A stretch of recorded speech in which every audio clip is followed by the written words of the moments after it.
Bueno, vamos entonces a poner en manos de Dios este tiempo tan especial. Bueno, Padre amado, mi Señor, te damos gracias, Dios mío, por este tiempo que nos permites reunirnos en esta noche.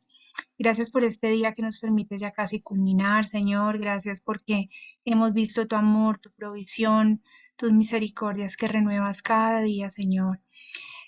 Te damos gracias por aparejar el tiempo nuestro para estar aquí reunidos en este estudio, aprendiendo, Señor, y recibiendo ese mensaje, esa palabra, esa solución, esa estrategia, ese fundamento que tú quieres que pongamos para poder mejorar en nuestra vida, en nuestro caminar cristiano, madurar, crecer, cada vez parecernos más a ti, Señor. Ayúdanos, por favor. Ponemos este tiempo delante de ti para que tú lo dirijas, Señor, y seas tú hablándonos a cada una de nosotras, a nuestro corazón. Te damos gracias, en el nombre de Jesús te hemos orado. Amén. Bueno, entonces vamos a recordar cuál va a ser la dinámica de estos tiempos de estudio, bueno, de lectura y estudio. Lo primero que vamos a hacer va a ser la lectura de el capítulo 2, de la lección 2 del capítulo 1. Bueno, entonces vamos a hacer la lectura y vamos a terminar toda la lectura de esa lección.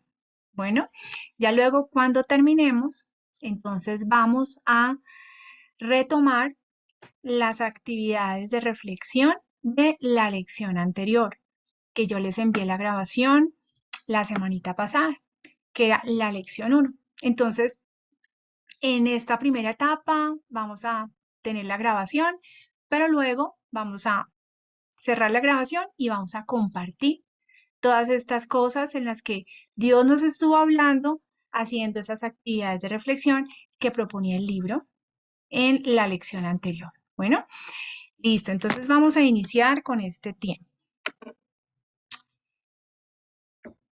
Bien,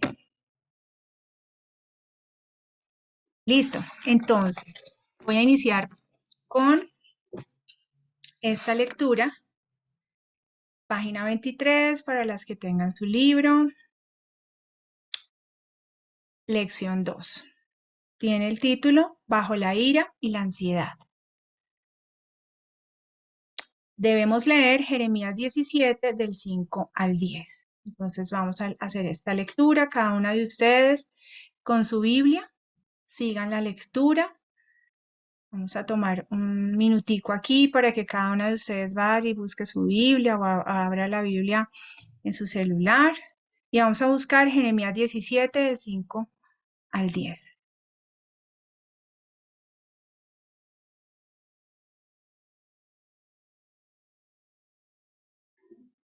Bueno, yo aquí en este tiempo de lectura en vivo voy a estar usando la nueva versión internacional porque pues tiene un lenguaje que nos permite entender de pronto mejor algunos pasajes, algunos mensajes, ¿no? Mm, pero ustedes pues la Biblia que ustedes quieran, la versión que ustedes quieran, perdón, pueden seguirla. ¿Listo? Entonces voy a leer Jeremías 17 del 5 al 10. Voy a marcarlo aquí hasta donde vamos a leer. 9 y 10. Listo. Dice así. Así dice el Señor. Maldito aquel que confía en los hombres, que se apoya en fuerzas humanas y aparta su corazón del Señor. Será como una zarza en el desierto.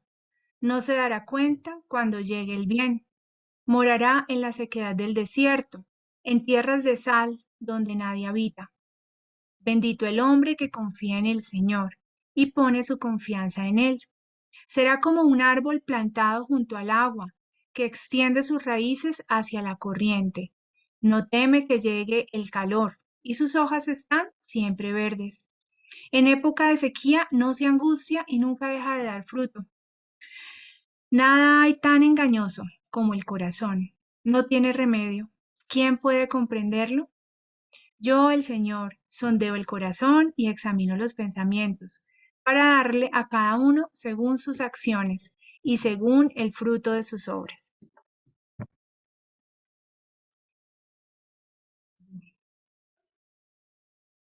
Dice así el libro. Un verano, cuando mis hijos eran pequeños, se quejaban de que habían abejas en el sótano. Gritaban, Mami, hay otra abeja volando por aquí. Pero en lugar de ir a ver qué pasaba, solo les decía, está bien, déjenlas en paz. ¿Acaso pensaba que esas abejas encontrarían la manera de salir de allí? No estoy segura. Creo que era más fácil ignorar el problema y esperar que desapareciera por sí solo. Después, los chicos se empezaron a quejar de abejas muertas cerca de la ventana. Una vez más repetí, está bien, déjenlas en paz. Prometí limpiar y sacar las abejas muertas cuando bajara al sótano. El problema era que casi nunca bajaba.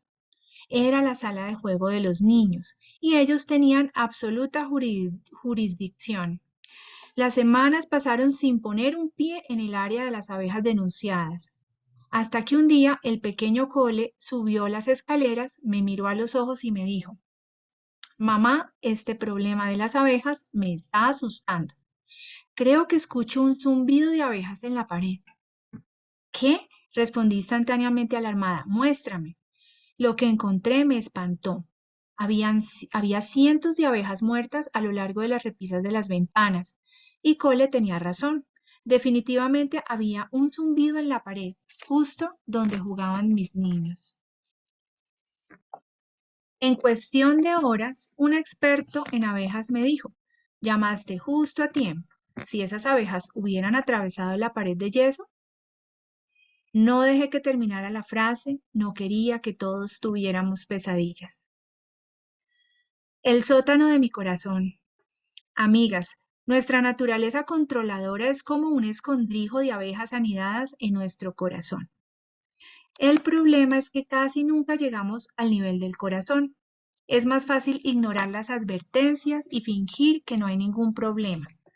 Sin embargo, así como las abejas de mi sótano nunca habrían desaparecido mágicamente, lo mismo sucede con nuestros problemas de control al nivel del sótano.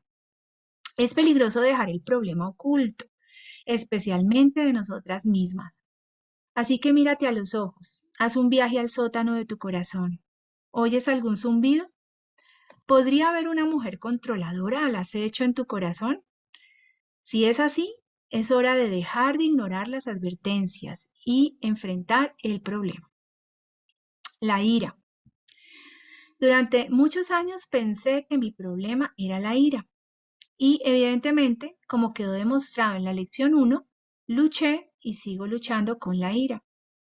Pero aún después de leer libros sobre la ira, orar por este tema durante años y tener amigas a quienes rendir cuentas de mi evolución, no podía ser libre de la ira.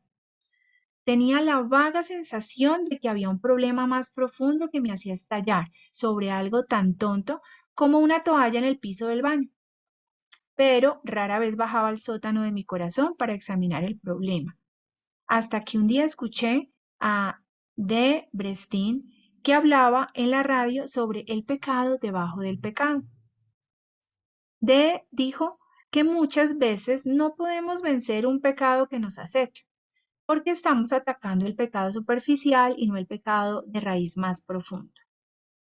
En ese momento de mi vida, Dios empezaba a mostrarme la fealdad de mi problema de control. Por primera vez me di cuenta de que la ira no era mi pecado superficial, que la ira era mi pecado superficial y el pecado debajo del pecado era mi deseo de control. No fue hasta que comencé a vincular las dos cosas, la ira y el control, que pude empezar a controlar mi ira. Me resulta fácil detectar la ira. Sé cuando estoy enojada y cuando mi enojo es incorrecto, pero me cuesta mucho más ver la tendencia pecaminosa de mi corazón hacia la necesidad de tener el control. Jeremías 17:9 señala, engañoso es el corazón más que todas las cosas y perverso. ¿Quién lo conocerá? Para conocer mi corazón necesito bajar regularmente al sótano. Así que cuando siento que mi ira se va a disparar, he aprendido a ahondar un poco más y preguntarme, ¿está bien, Shannon? ¿Qué estás tratando de controlar? Para mí, lidiar solo con mi ira sin enfrentar el problema más profundo del control era como barrer algunas abejas e ignorar el enjambre oculto. Tal vez puedas identificarte con mi lucha constante contra la ira. Quizás tengas tus propias historias de toallas en el piso. Si es así, mientras lees este libro, empieza a llevar un diario de estallidos de ira y piensa si podría indicar un problema más profundo de control. Cuando sientas que tu ira se va a disparar, pregúntate, ¿qué estoy tratando de controlar? ¿Estoy enojada porque he perdido el control de alguien o algo? Busca todo aquello que guarde alguna relación y anótalo. La ansiedad. Tal vez eres una persona que jamás se enoja. Quizá nunca levantarías la voz ni harías un escándalo por una toalla tirada. No luchas con la ira. No es algo que signifique un problema para ti. ¿Cómo desearías ser como tú? Parece que eres muy dulce, apacible y perfecta. Sin embargo, mis amigas que son como tú, las que rara vez se enojan, me comentan que a menudo luchan con algo igualmente difícil, la ansiedad. En vez de gritar y proferir barbaridades a puertas cerradas, caminan de un lado para otro, nerviosas y preocupadas. O viven con la obsesión de tener una cocina sin gérmenes y cerraduras de seguridad en sus puertas. Así como yo pierdo el control de mi ira, estas mujeres pierden el control de su temor. Pero el pecado más profundo debajo del pecado que hace que su ansiedad se dispare es el mismo, el control. El día que hablé al grupo de madres de Laura, fue el primer día que ella había dejado a su bebé de 10 meses en la guardería de la iglesia. Nunca lo había dejado con otra persona que no fuera su esposo o su madre. De modo que tan pronto se sentó al comenzar la reunión, sintió literalmente que el pánico se disparaba dentro de ella. Quería saltar de su silla, salir corriendo a la guardería y tomarlo en sus brazos para que volviera a estar seguro. Pero algo la detuvo.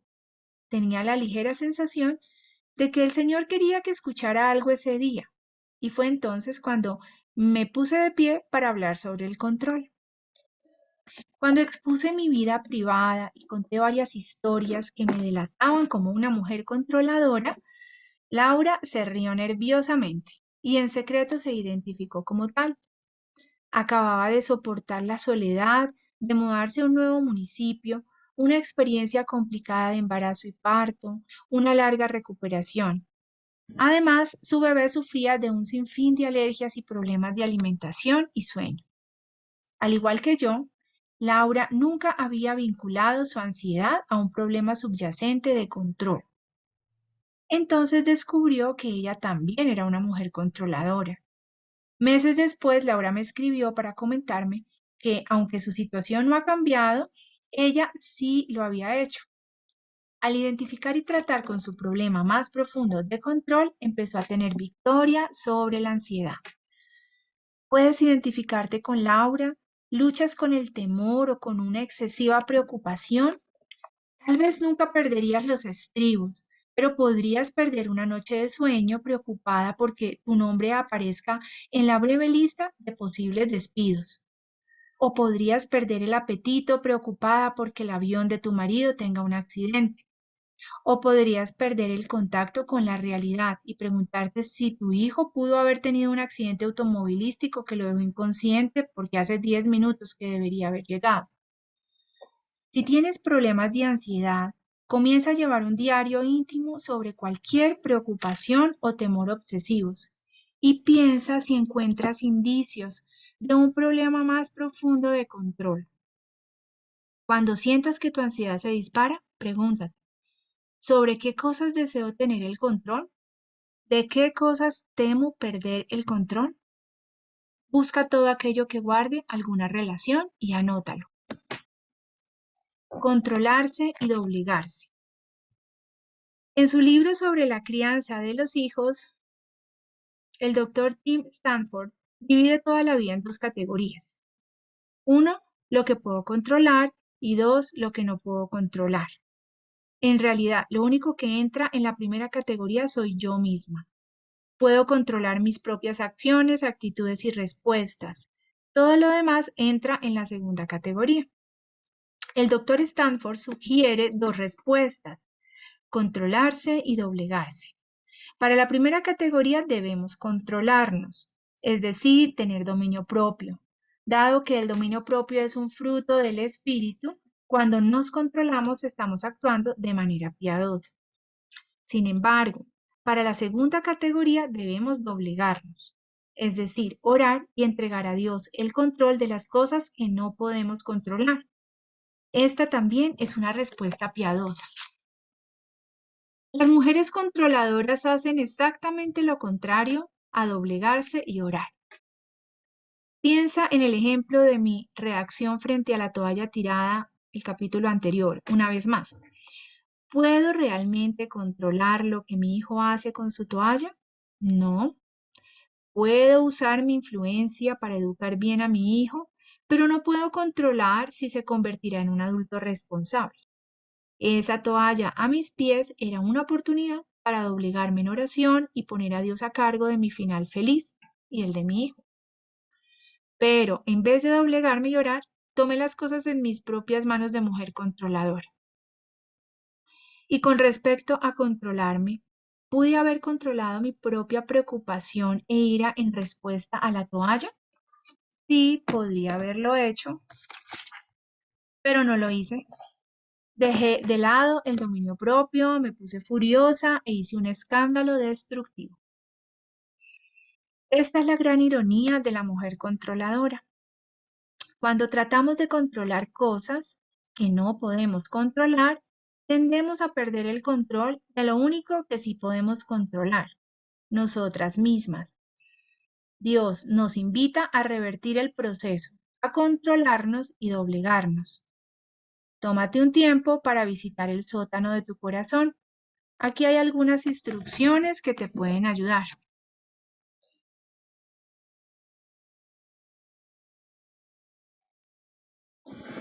Bien, lee Jeremías 17 del 9 al 10. Pide a Dios que te ayude a ver tu corazón con claridad. ¿Qué pecados a nivel superficial son comunes en ti? ¿Ansiedad, ira, ambos?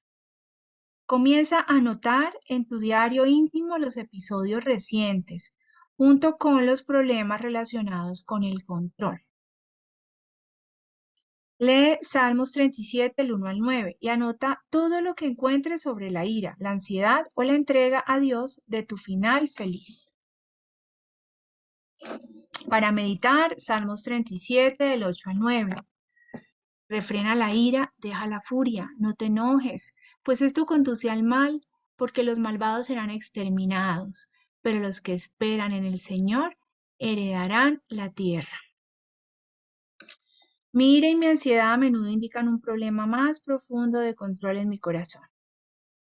Oremos diciendo: Señor, ayúdame a ser responsable de mí misma, y con respecto a las cosas que no puedo controlar, ayúdame a doblegarme en oración y rendirme a ti. Bien, hemos terminado esta lección número 2. Ya la lección 1 la vimos en la grabación de la semana pasada y hoy estuvimos leyendo entonces la lección 2, bajo la ira y la ansiedad.